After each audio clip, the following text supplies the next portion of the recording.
అత్యధిక వర్షాలు పడుతున్న కారణంగా తెలంగాణ రాష్ట్రంలో అనేక జిల్లాలు వర్షానికి అతలకుతలమవుతున్న మాట వాస్తవం. వర్షాలు ఎప్పుడైతే అత్యధికంగా మొదలయ్యాయో ప్రధానమంత్రి గారు మోదీ గారు, హోంశాఖ మంత్రి అమిత్ షా గారు, గౌరవ ముఖ్యమంత్రి రేవంత్ రెడ్డి గారికి ఫోన్ చేసి కేంద్ర ప్రభుత్వం మీకు అండగా ఉంది, తప్పకుండా ప్రజలను ఆదుకునే దాంట్లో ఎక్కడా ఒక్క అడుగు కూడా వెనక్కి వేయొద్దు అని స్వయంగా వారిద్దరు ఫోన్ చేసి చెప్పినందుకు రాష్ట్ర ప్రజల పక్షాన డిజాస్టర్ మేనేజ్మెంట్ మంత్రిగా మనస్ఫూర్తిగా కేంద్ర ప్రభుత్వానికి అభినందనలు, కృతజ్ఞతలు తెలియజేస్తున్నా. అదే రకంగా ఈ విపత్తుని పరిశీలించడానికి దేశ వ్యవసాయ శాఖ మంత్రివర్యులు, అదే రకంగా హోం ఉప మంత్రివర్యులు, అదే రకంగా బొగ్గు గనుల శాఖ మంత్రివర్యులు కిషన్ రెడ్డి గారు, ఎంపీలు ఈటెల రాజేంద్ర గారు, విశ్వేశ్వరరెడ్డి గారు, మిగతా ఎమ్మెల్యేలు అందరూ వచ్చి ప్రత్యక్షంగా ఈ ప్రాంతంలో జరిగిన నష్టాన్ని ఎమ్మటే అంటే ఇన్సిడెంట్ జరగడంతోనే వచ్చి చూసినందుకు మనస్ఫూర్తిగా ఈ ప్రాంత ప్రజల పక్షాన అభినందనలు, కృతజ్ఞతలు తెలియజేస్తున్నాను. ఈ రాష్ట్ర ప్రభుత్వానికి ఏ రకమైన బేసిజాలు లేవు. ఎన్నికల వరకే రాజకీయ పార్టీలు, ఎన్నికలు అయిన తర్వాత ప్రజల పక్షాన మంచి చేయటం కోసమే ఇక్కడున్న ప్రభుత్వం కానీ కేంద్ర ప్రభుత్వాన్ని సాయాన్ని అడిగే దాంట్లో ధనిక రాష్ట్రమని గొప్పలు చెప్పుకోకుండా ఉన్న యథార్థాన్ని ఏందో కేంద్ర ప్రభుత్వానికి విన్నవిస్తే మంచి జరుగుతుందన్నదే ఈ రాష్ట్ర ప్రభుత్వం యొక్క ఆలోచన.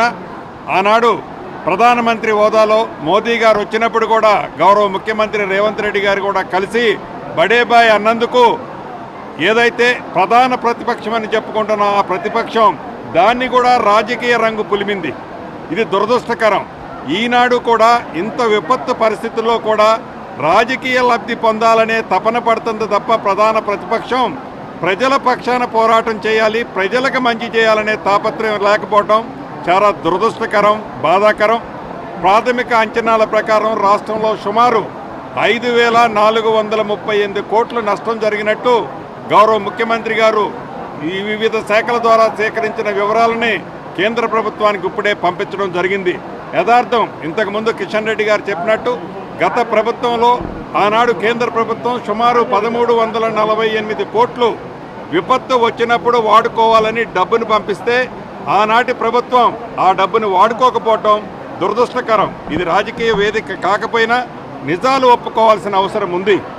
ఈనాడు ఈ ప్రభుత్వం కేంద్రం నుంచి తప్పకుండా ఈ విపత్తుని దేశ విపత్తుగా ప్రకటించాలని, అదే రకంగా ఈనాడు రాష్ట్రంలో ఆర్థికంగా చాలా ఇబ్బంది ఉంది, తప్పకుండా కిషన్ రెడ్డి గారు కానీ స్థానిక ఎంపీలు కానీ అదే రకంగా వ్యవసాయ శాఖ మంత్రి గారు కానీ బండి సంజయ్ గారు కానీ ఈ రాష్ట్రానికి కేంద్రం నుంచి మరింత నిధులు తెచ్చే విధంగా వారు తప్పకుండా సహకరిస్తారని, నిరుపేదలు ఎవరైతే ఉన్నారో ఇంతకుముందు కిషన్ రెడ్డి గారు ప్రత్యక్షంగా చూశారు, ఇల్లు కొట్టుపోయిన వారికి ఈ రాష్ట్ర ప్రభుత్వం తప్పకుండా ఇల్లు కేంద్ర ప్రభుత్వ సహకారంతో ఇల్లు ఇస్తుంది.